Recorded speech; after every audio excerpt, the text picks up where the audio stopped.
미주놀의 모든 영상은 주식 투자의 참고 자료로만 활용하시기 바랍니다. 매수든 매도든 모든 결정과 그에 따른 책임은 여러분 스스로가 짊어지셔야 됩니다. 좋은 결과 있기를 바라겠습니다. 감사합니다. 미국 주식시장에서 놀자 미주놀입니다. 10월 6일 오늘의 뉴욕 증시를 분석 요약해 드리도록 하겠습니다. 할 수만 있다면 트럼프의 저 트위터를 폭파해버리고 싶은 날이었습니다. 무슨 말이냐면 어저께는 일찍 병원에서 조퇴해서 백악관으로 입성하는 모습을 보여주므로 일종의 월가에다가 캔디를 줘서 좀 올랐던 날이었는데요. 오늘은 대선 이후까지 부양책의 협상을 중단하겠다라고 하는 발표를 트럼프 대통령이 깜짝 트위터하는 바람에 폭락으로 장이 맞춰진 날이었습니다. 이 트위터가 올라오기 전까지는 아주 좋았어요. 분위기가 아주 좋았거든요. 자, 오늘은 여전히 지금 미국의 주식시장을 중심으로 한 전세계 주식시장이 얼마나 미국의 정치권에 지금 큰 영향을 받는가를 여실히 보여준 하루였습니다. 갑자기 부양책 보이콧을 하면서 타결의 기대감에 강세를 보였던, 지금 오늘 아침만 하더라도 모든 미국의 언론들이 내일이나 빠르면 내일, 늦어도 모레, 아무리 늦어도 이번 주 안으로는 부양책 타결이 될 거라고 얘기를 했거든요. 예상을 했었습니다. 하지만 오늘 이런 트위터가 올라오면서 무엇보다도 초대형 기술주들이, 나스닥의 기술주들이 완전히 폭삭 가라앉으면서 수많은 악재들로 인하여 줄줄이 마무리가 되었습니다. 좀 더 살펴보도록 할까요? 다우존스 30 산업평균지수가 1.34% 하락한 22772의 거래를 마쳤고요. S&P 500 지수도 1.40. 워낙 지수 단위가 크기 때문에 1%가 넘어가면 사실 폭락 크기 되게 큰 거거든요. 나스닥 지수가 1.57 떨어진 11,154. 이 트위터의 발표 전까지는 다우 나스닥이 처음 시작할 때는 되게 혼조세로 출발을 했습니다. 힘겨루기 양상이 있었는데 그래도 파란불을 보이면서 상승의 모습으로 추세를 하면서 이제 잡아가는구나, 시장이 이제 바램과 어느 정도 기대치였죠. 그랬던 주식시장이 폭락을 하게 됐습니다. 일단 행정부 측의 스티븐 느무신 재무장관과 낸시 팔로우 하원 의장이 최근 코로나의 5차 부양책을 앞두고 협상을 지속해 왔지만 갈수록 이견이 좁혀지고 있다는 관측이 되게 많았거든요. 그래서 제롬 파월 미국 연방준비제도 의장 또한 실물경제협의회의 강연을 통해 추가 재정 정책의 필요성을 촉구했고요. 하지만 역시 한치 앞도 볼 수 없는 게 정치인들의 마음속인 것 같습니다. 지금 폭망해 가는 미국의 경제를 살리거나 주식을 얘기하는 게 아니라요, 참으로 이 때문에 힘들어하는 미국의 대다수의 국민들을 살리는 것보다는 자신들의 정당의 이익을 더 계산하는 거에 올인하고 있다라는 모습을 당에 상관없이요, 민주당이든 공화당이든 민주당이든 백악관이든 여실히 보여준 하루였습니다. 트럼프 대통령이 일단 자신의 트위터를 통해서 나는 민주당 측에 지금 이 트위터가 언제 올라왔냐면 장 끝나기 1시간 12분 전에 올라왔습니다.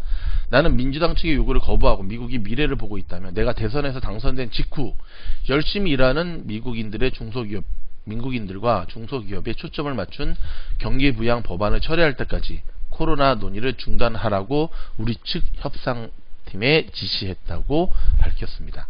그런 대신에 맥코널 공화당 상원 원내대표에게 에이미 코니 베럿 연방대법관 후보자의 인준안을 처리하는데 집중해 달라고 했다고 밝혔습니다. 미국 내 보수 지지층의 최대 관심사인 베렛 후보자 인준안을 통해 국민 전환을 시도하려는 차원으로 보이고요.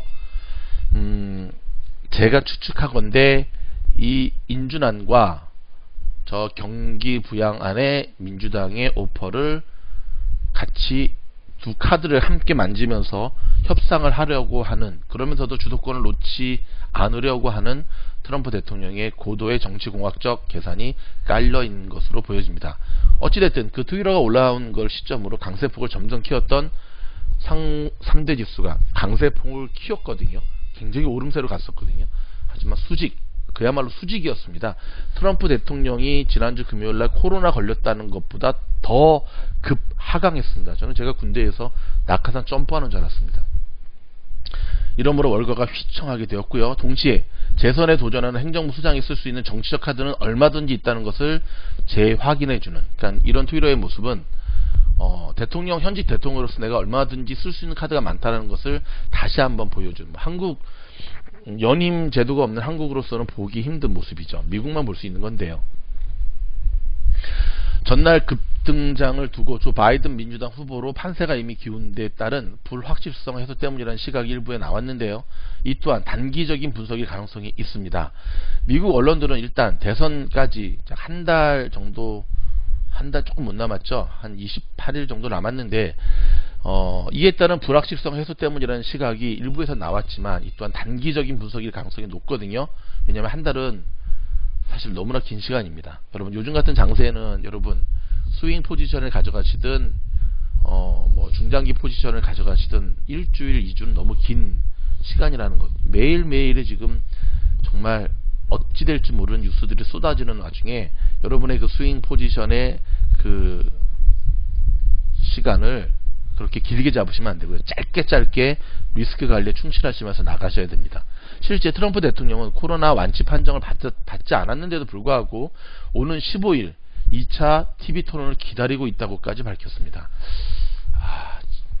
정치 뉴스니까 제가 논평을 좀 덜하겠는데요. 이 때문에 월가는 증시의 방향성보다는 변동성에 더 초점을 맞추는 길이고요. 참 굉장히 중요한 말입니다. 증시의 방향성이냐 변동성이냐. 방향성에 더 초점을 맞추면 주식은 올라가게 돼 있습니다. 하락할 수도 있지만, 하지만 변동성에 초점을 맞추게 되면 지금처럼 우왕좌왕하는 모습을 버릴 수가 없게 되죠. 투자자 입장에서는 정치 이벤트를 충분히 확인한 후 움직여도 늦지 않다는 분위기인데요. 애플이 2.9%나 하락했고요.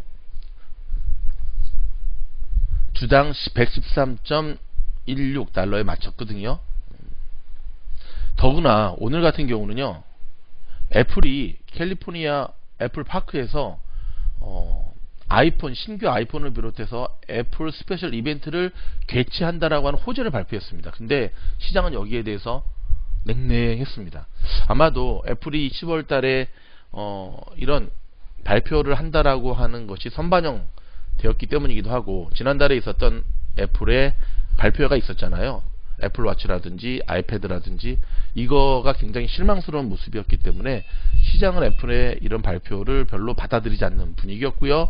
더불어서 아마존, 일명 팡 주식들이죠. 페이스북, 마이크로소프트 등도 일제히 내린 모습을 보여주고 있습니다. 윌가의 공포지수로 불리는 시카고의 옵션 거래소 변동지수는 5.44% 상승한 29.48을 기록했고요. 유럽의 주요국 증시도 일제히 상승 마감했습니다. 근데 오늘 아마 시작이 되는 아시아 증시들은 많이 내리겠죠.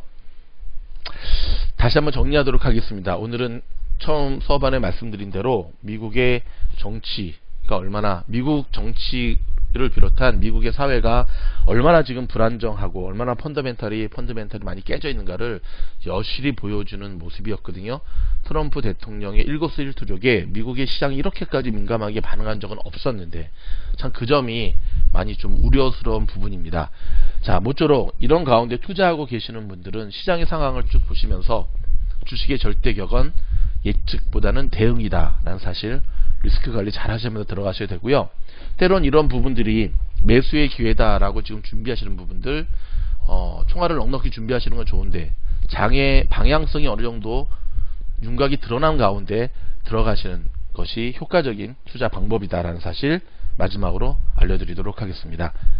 저희의 이 매일 분석하는 영상이 도움이 됐다고 한다면 좋아요, 구독, 알림 부탁드리겠습니다. 감사합니다.